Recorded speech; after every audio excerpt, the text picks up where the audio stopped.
For over 4 years, my husband and I had been believing for a child, and we had really struggled with infertility and been to all the doctors and all the appointments, and finally one year we decided it was time to consider adoption. So we decided to go through a foster care agency here in Miami, CFCE.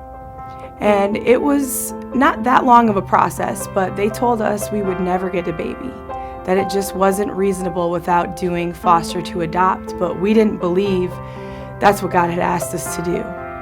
And so we went through their classes and all of our home studies, and then it was time to wait to get the call to see if they had a child available for us.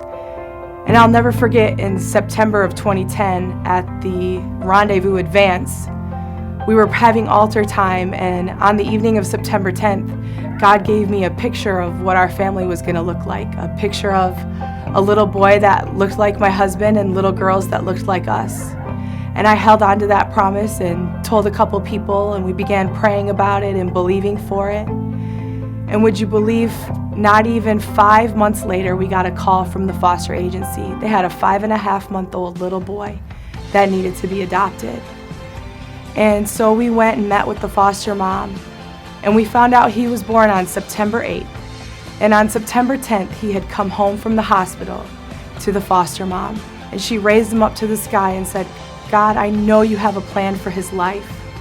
I know that you have something more for him and a mom and dad who are going to love him." You know, that was the same night that God gave me a picture of our family. Today, Roman is 5 years old. He's healthy. He's in pre-kindergarten, and he is excelling in all fronts. And God has been so faithful to our family. And I am so thankful for the struggle of infertility, because that struggle of infertility brought us a miracle in Roman. My name is Agnew, and I am thankful.